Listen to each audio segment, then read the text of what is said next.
exhausted. Talk about what a walk it is to get to this room. Exactly. Yes. Welcome, sir. Thank you. Hello. Hello. Is that on? Should be. 1-1. Is that happening? All right, Kale. Switch on. Oh. One. All right, we got it. We're good. Just There we one, go. two, turn it off. Yes. That's one to switch. All right. Icicle. Test. Test. 1, 2, 3. 3, 2, 1. We're good. All right. So, Mr. Bradley, Yes. I'd like to open this up. Last time I talked to you, we spoke We about. sat on the sofa somewhere. Where We was did it? at Atlanta. Atlanta. Yes. Yes. I thought I recognized The it. sofa was comfy, wasn't it? It was. I was like, how come we don't have a couch? No, I'm leaving. Sorry. I'll send that portion of the video to the managers, like, we need a couch, Doug left. And where's the horse? Oh, that comes with someone who's not here. Oh. Like that belongs to somebody who Oh. works, but he's not in this con. Because it used to be in this hotel. Yeah, well, the horse traveled, right? Yeah. Right. Always patted the horse for good luck. Who knows the horse? It's like a steel horse, yes? Who knows the horse's name? Oh, not me. Bofa. B-O-F-A. That's the horse's name. Bofa. Bofa. Yeah, so last time we talked, I asked you about your acting journey and how that all began for you. But this time I want to jump right on into Hellraiser talk. And I would love to know about the Hellraiser makeup that you had to wear at the application. How many pieces was it? All the good stuff about that. Because it's such a beautiful piece. Sure. Well, it was a 6-piece application initially. So the process started with the application of a bald cap. Okay. I see you looking at the top of my head. Yes. Wondering why I needed a bald cap. I also didn't know you back then. Well, this was Oh. this was 1987. Right, exactly. 1986, in fact. And I had hair. Right. Quite a lot of it. Really? So the bald cap is basically to cover the hair. So it's like a latex bathing cap, and that gets glued, in around there and holds all the hair in place. And then there's 6 pieces under Jeff Portas's careful tutelage, who had designed the makeup, working with Clive, and had constructed it. He applied it with his assistant Roy. So 6-piece application. So it was, I'm not sure I can remember now. It was kind of neck and up onto the top of the head, and then there was a piece that came down to the eyes. There was a nose and cheek piece, down ears and the rest of it. So those all get glued into place. The nails for the first 2 movies were metal, not real, but it was like there was a thin metal base on the inside of the latex with a very small pin fitting through it, and then the body of the nail was like a thin stair rod almost, but hollow in the middle. So that then sat over that little base pin thing, glued in place with super glue, with the head of a nail on top of it. So that was quite an elaborate thing. But so they were always kind of in the latex, or the base was in the latex, and then everything else got put in place. Everyone, children especially, are always curious about how I got the nails in my head,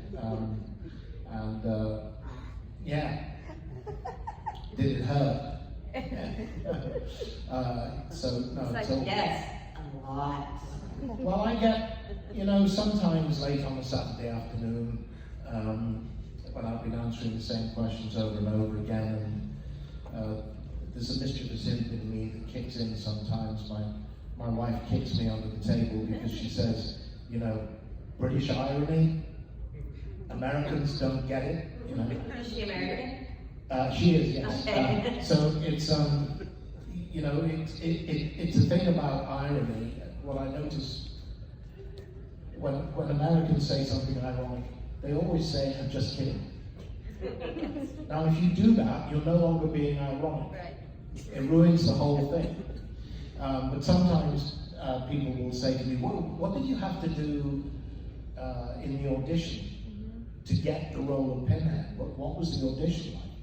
Now, the truth is there was no audition, because people who know any of my backstory know that Clive Barker and I were at the same high school in Liverpool. We met working on the school play together somewhere around about 1969, and then I had spent over 10 years working in the theatre with Clive. We had our own theatre company. Clive doing most of the writing. He was acting early on, and then he stopped to concentrate on directing and writing, and I was like the main actor in the company. So the truth is, he just asked me. That's it. There was no audition. He said, "Do you want to do this?" And I said, "Yes." Yes.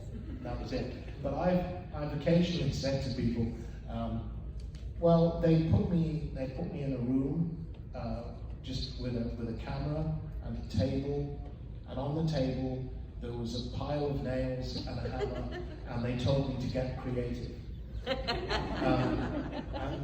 And you'd be amazed how many times people go, "Oh,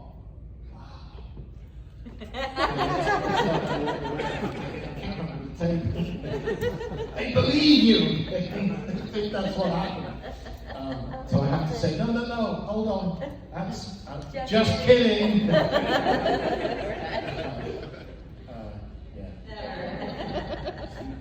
right, do we have any audience questions in the moment? Yes, sir? Okay, well, Pinhead is very famously like an intellectual, contemplative villain. And in the interviews I've seen with you, and even right here today, you seem to share that characteristic. The intellectual part, not the villain part. So How little you know me. That's right. So how much of you went into that, or what are the challenges of playing an intellectual villain?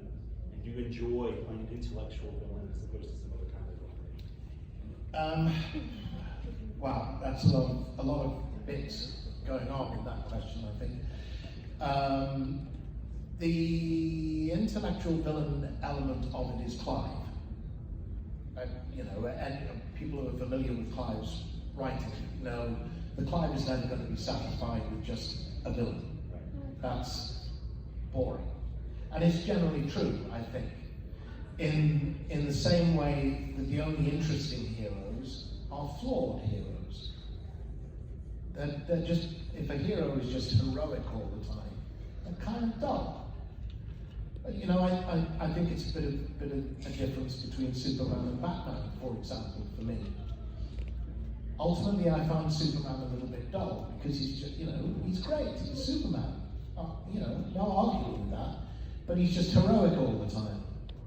So, okay, but Batman is, Batman's fucked up. So, you do what? Why do you dress up as a Batman? What's that about? What's going on? I mean, that's being explored now in the movies. It's weird. Therefore, it's interesting.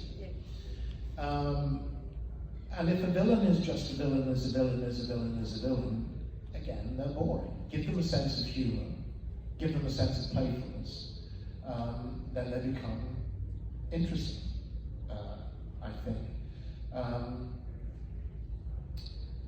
I don't know about me being intellectual. I guess I'll take it. But so that element goes in, but all the cues are taken from the screenplay. And the first thing that I noticed really with the screenplay was, again, people who are familiar with Clive's work know that his style is naturally a high style, poetic style. And I was very familiar with that, because I've been very up close to all of Clive's writing up to the point of Hellraiser.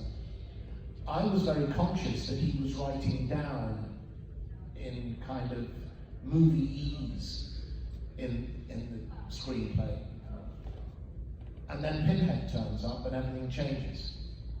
And to me it felt like Clive had gone, oh, thank God, I can let the handbrake off and I can go now. So the nature of Pinhead's language is markedly different from the way that anybody else in the screenplay is speaking. So that stands out. And you know, I'll go to irony again. And the first line I really got a hold of and kind of underlined in my script, and I wrote next to it, gag, exclamation mark, which was a note to me to say, this is supposed to be funny. And I should be making people laugh, but it should be uneasy laughter. And that line was, no tears please, it's a waste of good suffering. And I thought, I'm not doing that right if people don't find it funny, but they kind of, at the same time, should be thinking, okay. So that element is built in. As an actor, it's great to have that kind of stuff to play with. I've always said that, you know, Pinhead's he's a monster in a horror film. Shorthand, we could talk about that because he isn't really, but you know, who wouldn't be at a loss if he found himself at a garden party with Noel Coward and Oscar Wilde, you know, and Groucho Marx? He'd be able to hold his own with them quite happily, you know. And somewhere they're all on the same page, I think. But at the end of the day, there's hooks and chains and a degree of soul ripping that, you know, you're not going to escape from. So we can enjoy all the pleasantries, but, you know, at the end of it, you're toast, generally speaking. So the rest of it, I don't know. I mean, it's, you know, I don't know how all that happens. All the normal questions you would ask yourself as an actor don't apply. You know, what car does my character drive? Where does he bank? Does he prefer baseball over American football, or both equally? Or, you know, or is he not into sports at all? Or does he read? You know, none of these questions apply to Pinhead. And as far as I was aware, there was nowhere I could go to watch Cenobites at work, you know. I hope not, anyway. So all you can do is read the screenplay and talk to Clive, who literally drank the character up. And the rest is your imagination. And you know, they say we put part of ourselves into every part we play, and we take a little bit of every character we play. God help me, away with us. But otherwise, I don't know. I don't know. You stand on your marks, somebody says action, and you flick a switch in your head and hope for the best. That's all I can say, really. Yes, young man. What's your favorite kill? What's your favorite kill? What's your favorite kill? Well, you know, here's the thing about Pinhead. He doesn't do a lot of killing, or he didn't early on. In Hellraiser, who does he kill? Frank? Yeah. That's it. In the first movie. Am I missing something? Julia? Julia does the killing. Yeah. I don't kill Julia. But I didn't kill her, did I? Didn't Frank take her? Yeah, I expected. Yes. And she gets resurrected. Right. Who do I kill in Hellbound? I don't think I kill anyone in No. Hellbound, do I? Not sure that I do. What's Hellraiser 3, I wiped out an entire nightclub. I'll take that. Kane Hodder likes to play this game with me, because Kane Hodder keeps account of his kills. Yes. Strange man. And he liked to tease me, that Pinhead was a bit of a wimp because he doesn't really kill many people. And I would just said to him, how many people could you fit in an average nightclub on a Saturday night? 300? 500? Gone in a heartbeat. Match that, Jason. Well, we interviewed Kane yesterday. Yeah. And he changed his word, and he's like, unless it was like all at once. Ah. He did. He started to now I I got under his skin. that came from you. Yeah. Yeah. But he doesn't. It goes back in a way to what I was saying before, which was my shorthand in my own head approaching Hellraiser was because I was a fan of horror movies as a teenager. Before I knew I was going to be an actor, I'm going to play the monster in a horror film. How cool is that? But he isn't really. He's an impartial judge. He's an umpire. The monsters in the movie, again, this is quintessential Clive Barker. Nightbreed is exactly the same idea. In Nightbreed, the breed are not the monsters. The humans are the monsters. The breed want to be left alone to be freaks. End of story. But, of course, that's not going to work. And in Hellraiser, Frank and Julia are the monsters. It's Julia who's, as I said, it's Julia who's out trawling the bars, bringing businessmen home and beating their brains out with a hammer to feed their blood to Frank. Yeah. We covered Hellraiser on our podcast, The Dolls of Horror, just a couple of weeks ago. We talked a lot about Julia and her character progression. Yes. And what a wonderful artist Claire Higgins is. Brilliant performance. Right, brilliant. And everything I about... screen tested in her dressing room for the screen test, and I looked her in the eyes, and I thought, you don't need to screen test this girl. She's there. Yeah. She's in the moment, and Yeah. she was. Brilliant performance. Right, yeah. She's a very, very, very talented actress. Right. And our guest on that episode was my friend from back in my theater days about 23 years ago, Alex, and he had said that this was very interesting, his take on it. Every time he watches this movie, he feels something different. Like new emotions come up, and he's been watching it since it came out. Right. Alex also used to compete in Leatherman conventions. He was Mr. Long Beach Leather, and so we titled the episode, "Who's your leather daddy?" Because of your costume. I'm your leather. Exactly. So there's that. All right, I saw a question over here. Yes. Hellraiser having stemmed from the Hellbound Heart, and you having been close with Clive, is there any other Clive short stories or books that really resonate with you that you would consider favorites of yours? Yes, but it's been done, unfortunately. The other character that I really, really wanted to play was Harry D'Amour. But Scott Bakula got that gig. Yeah.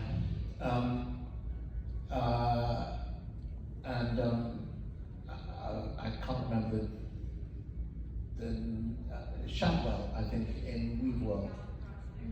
Was very much a favourite as well. I'll settle for old Penny. Anybody else? So, when did you personally kind of take it in that you were a horror icon, and how do you feel about it today?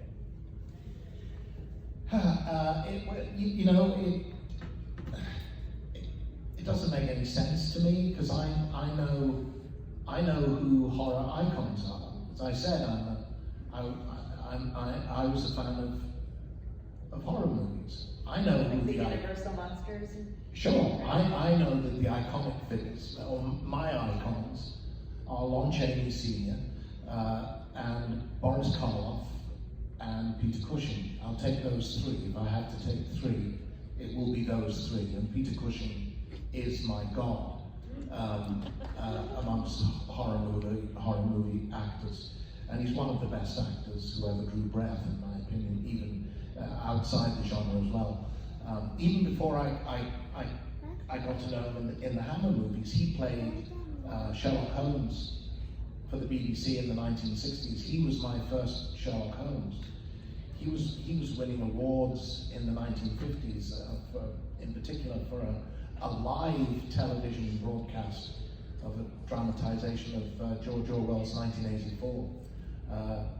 And for me, what marks Cushing is that ability to play that white hot, pure intensity that he brings to Van Helsing in the Dracula movies for Hammer. And then he switches to playing Baron Frankenstein in Hammer's Frankenstein series, which is the only series of Frankenstein movies in which the Baron, Cushing is so brilliant, the Baron becomes the focus, not the creature. And those run, I've said, I think that run of Hammer Frankenstein movies, Peter Cushing's performance, which gets more and more amoral, and I stress the word amoral as opposed to immoral, as the series goes on, is the greatest essay in evil put on screen. Brilliant actor. To put me in the same bracket as those people, to me, is ridiculous and ludicrous and nonsense. But it keeps happening, and I accept, I have to accept that, I made my mark indelibly in the history of horror movies. And it's a humbling honor for me to know that that is the case. It is the case. So I have to accept it. I don't generally wake up in the morning and think, hey, I'm a horror icon. I get up and go about my business. It's for other people to decide. But enough people have now told me that it is the case that I have to eventually accept. That's a fact. It seems to be, yeah. For this generation, for my generation, but also like for the new ones, right? Well, there's a new generation, younger and younger, Yeah. finding the movie all the time, and the thing seems to be as fresh as a daisy. It is.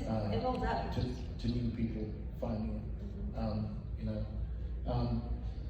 I'm always eager when I know people have just seen the movie for the first time to ask them, how it was, and the response is always enthusiastic. And nobody's ever said to me yet, well, yeah, for a movie made in the 1980s, I guess it's okay. It's okay for the 80s. But it doesn't, apart from, shoulder pads and Claire's hair that puts us firmly in the late 1980s, the movie hasn't aged. Right. And the Cenobites never will.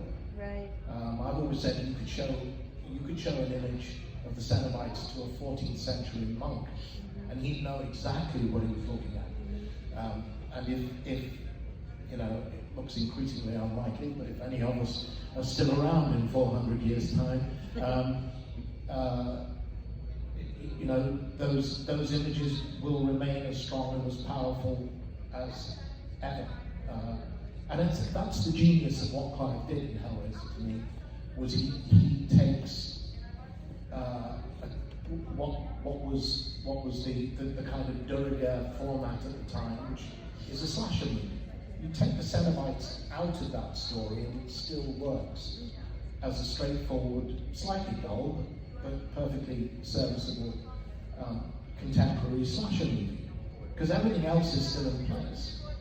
Frank and Julia and Larry and Why she's Kirsty killing. and bringing Frank back to life, which has nothing to do with the Cenobites. You know, he find another reason why he's dead under the floorboards, and Larry bleeds and brings him back to life, and everything else follows from there. And what Clive then does is he comes and he drops pure Gothic horror bomb into the middle of that contemporary slasher movie, which is the Cenobites, and everything changes.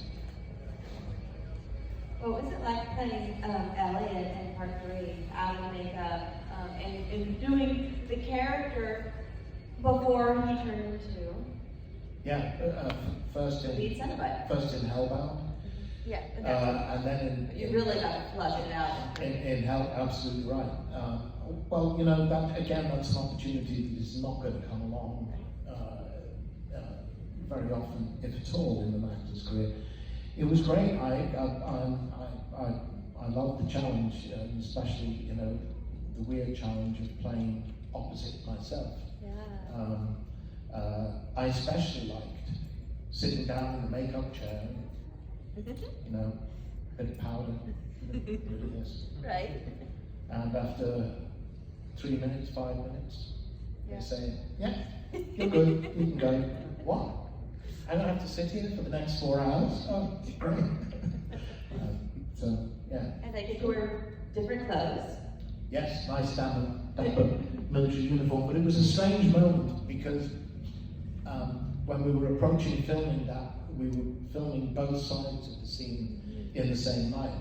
So somebody had to double me as Pinhead. We were doing me as Elliot first, and then halfway through the night, I went into makeup and we did the same scene with the reverse. So there had been a very long line of people trying to convince the first AD and the director that they should be the person playing, doubling me as Pinhead. You know, people who were a foot taller than me and a foot shorter than me, and a deal wider than me and a deal narrower than me. In the end, it was, unsurprisingly, it was the guy who was my stand-in, Right. who got the gig. But I'd been to makeup very briefly, very nice, gone to wardrobe, got my military uniform on, which is very nice, makes you feel very good. And I walked onto set and there's Pinhead. I'd never had that moment. I'd never seen Pinhead disembodied, as it were, or, you know, without me in. You got to see him from other people's. He was just standing there looking at me, and it was a very weird moment, and I didn't like it. And it was at that point I realised how possessive of the part I'd got. You know, Yeah. that's, you know, get out of there. That's not for you to play with. That's mine. Yes. Nice. My toy, right? Yeah. Any more audience questions? Kind of going along with what you had just said, you had been Pinhead for so long and did such a great job at it. I'm assuming you've watched the movies. If you have, what is your idea? What's your take on the route Hellraiser has taken with the new Pinhead and how they're writing it now, as opposed to what you created in your vision when you first started out?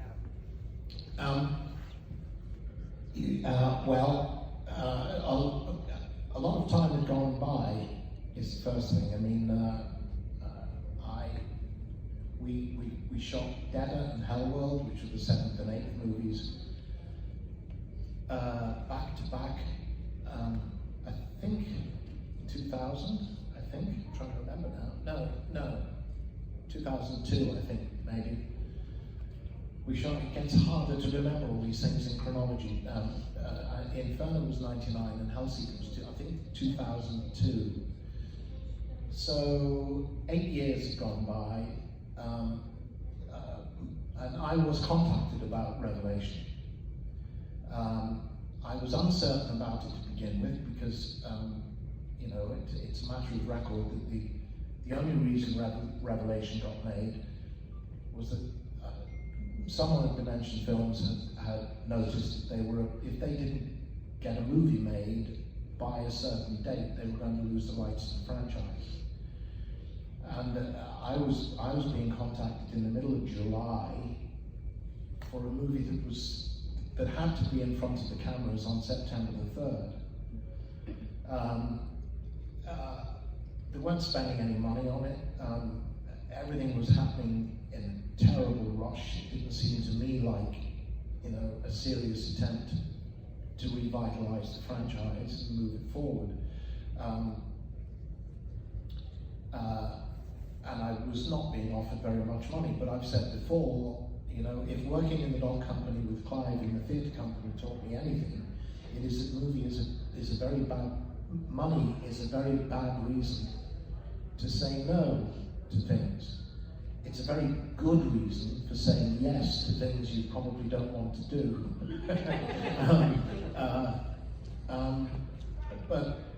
And so for that reason, I did say that I wanted to see the screenplay. I read the screenplay and made my decision, and I turned it down. Having read the screenplay, I didn't expect Revelation to be very good. I didn't expect it to be quite as bad as it was, I have to say, in all honesty. I haven't seen Judgment. Again, I was approached about Judgment. Negotiations broke down, and so I passed on it. And I've met Paul Taylor, who followed me as Pinhead. That's all cool, and I haven't seen the movie to date, not because I'm trying to avoid it, I simply haven't got around to it. I'm sure. It's bad to say, but it's a horror. You're not missing much. Okay, well, that was it. And now we have the remake, finally, which has been threatened for forever and a day. And as far as I'm aware, it's done. And they've gone a very interesting route with it, which is they have cast Jamie Clayton, who is a transgender actress, to play Pinhead. I think that's a perfectly valid way to go. No reason not to. I do like to point out that I did wear a skirt. Somebody at my table this weekend, and we were discussing this. I want to own this line because I think I'm going to, make it a .com for myself. He said, yeah, badass in a skirt. So I think badassinskirt.com. I think I may have to own that. But it's a casting call. It's no more than that. I know Jamie's work from, there was a science fiction series on Netflix several years ago called Sense8, which I really liked. I'm disappointed it didn't go to a second season. She was in that, and I liked her work in that very much. I haven't seen stuff that she's done more recently. It's a casting call. It's no casting decision. It's no more than that. And okay, female Pinhead. Well, what does that mean? What is female? There are a million shades of femininity. That means it's be way more ruthless. Well, we'll see. I met the guy who played Chapter, who's like 6'9".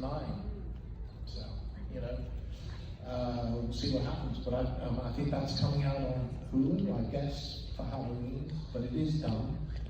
They offered me a cameo in it to play the guy who, the selling the box, what's your pleasure moment. But I've already done that. I played that role in Hellseeker.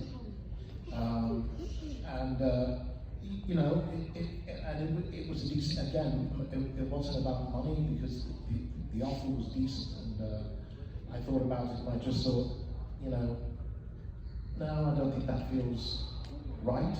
You're going to start over and move on, start over and move on. So I thanked them for offering it me and wished everybody well and declined. We'll see what happens.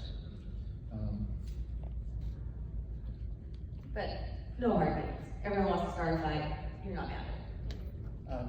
You're not mad at it, like no hard feelings. You're like, No, it's good. not at all. It's good, right? Not at Yeah. all. Like everyone always wants to start a fight, like how do you feel about it? Like aren't you mad? No. No. Right. What's the point? Right. What's the point? It's beyond my control anyway. And obviously, if they want to cast a female pinhead, that kind of takes me out of the equation. So that's end of discussion. Right. The point is, anybody can do whatever they like. I mean, we'll see how well this works. Will they do a sequel to the remake and so forth? Fine. Hellraiser doesn't go away. It's all still there, and that's fine. So all the movies stand. Was it fun playing Pinhead? Was it fun playing Pinhead? Yes, but you can kind of hear an asterisk of qualification along the back of it. Look, all movies are hard work, and all movies come with their difficulties, and all movies have their moments when you hate everybody. And there were moments, very often at the end of the day, when my tired, haggard, horrible face would emerge out of this beautiful makeup, where I did have my moments where I'd be staring at myself, thinking, why me? Why me? There are 1,000 actors who give their right arm to be sitting where I am right now. Why me? And on the subsequent movies, on day one, everything's great because I love being on a movie set, and so I'm there again, it's going around saying hi to everybody and all of that, and then there comes the moment, where the makeup artist is coughing behind you and saying, Doug, we really need to get started, on the makeup. Those would be the moments when I'd have to go to the bathroom, or I'd have an urgent phone call to make, or somebody I really needed to speak to. And I realized I was actually trying to delay the moment in my head. And then there were times on day one, I'd walk into the makeup trailer, and there would be that face, the makeup sitting on a dummy head, staring at me, with the instruments of torture all laid out, and the smell of the paint, and the smell of the glue. Okay, here we go. Once I got day one out of the way, then it's fine. We're playing in the sandpit. Acting is dressing up. Acting is make-believe. Acting is let's pretend, right? You do that when you're playing with your friends in the street, or when you're in school, or dressing up for Halloween. It's what we do. We mess around in the sandpit. We pretend to be people we're not. And in the case of Pinhead, I pretend to be somebody who never existed, without a name. And it's a privilege, and it is a lot of fun. Yes. It should be. Otherwise, you should, find another job. We have time for one more. Okay. Yes, sir. What is the, I have two more questions. So, what is the most fun you've had on, which Hellraiser entry you've had the most fun on? And also, is that you playing Pinhead in the USA Up All Night commercials from back in the day with Gilbert Gottfried and Ron Shear? Yes. I played the pizza delivery guy. I did a few of those things. Yeah. Slightly reluctantly. But it was all publicity. It was all publicity, particularly for the third film, I think, the fourth film. I did a lot of stuff. I did Spring Break for MTV in Panama City. It was like a talent costume. And the failures were sent over to me. I had a big fake cauldron that I was supposed to be staring and putting people in. I'm standing there on the stage looking at all this and looking at an endless sea of thongs down the beach both ways. There are worse things to be looking at, God knows. You did a promo of David Spade, right? Thinking to myself, what the hell am I doing here? David Spade. Now, and that was a cool moment. That was the MTV Video Awards, when they used to do the thing where celebrities weren't on the list and they couldn't get in, and David Spade had the list. And that year, the people who couldn't get into the MTV Video Awards were Roseanne, Andrew Dice Clay, Pinhead, and Ringo. And so I rolled up, already in makeup and costume. We'd done that in the hotel, and then I got into a limo. That's fun, because we left my room in the hotel. We got into the elevator to go down to the ground floor. Halfway down, the elevator doors open, and here's a regular businessman with his attaché case waiting to get into the elevator. The elevator doors open, and he finds himself face to face with Pinhead. And I didn't say a word, I just stared at him. He just went. I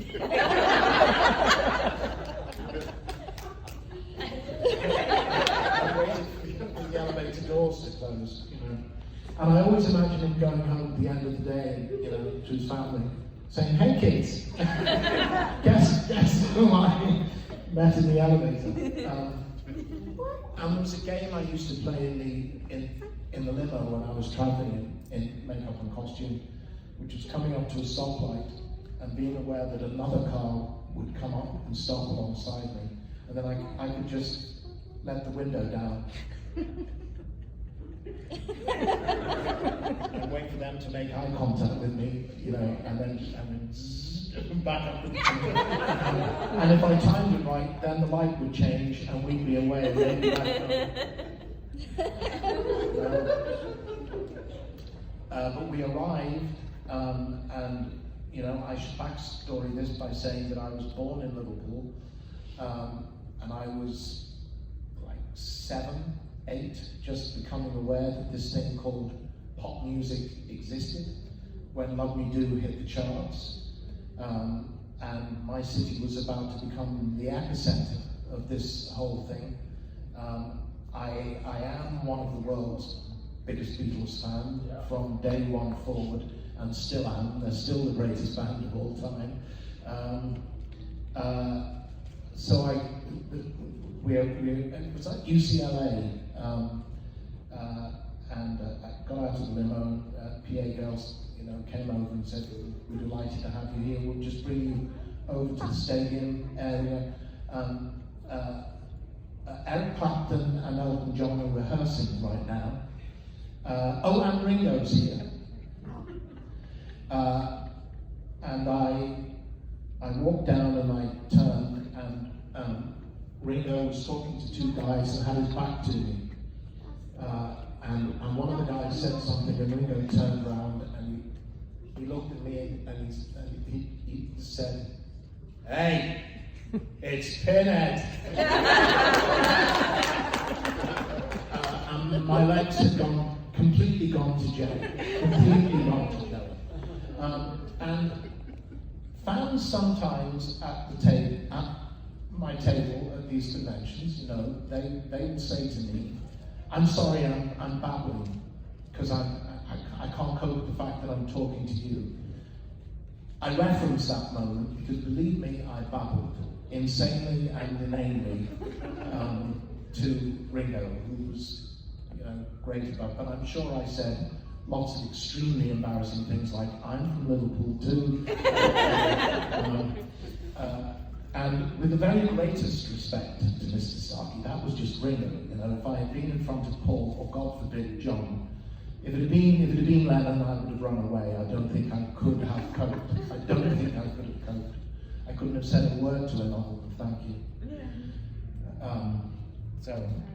But there was lots of those. I mean, I was on Arsenio. Yeah. You're trying to get rid of me now. I'm sorry. But Someone else. if we didn't get to your questions, please go to his table. How long are you here for today? Good. Yeah. Dan? All right, he's here for the rest of the day, guys. So go see him. Thank you, guys. Thank you.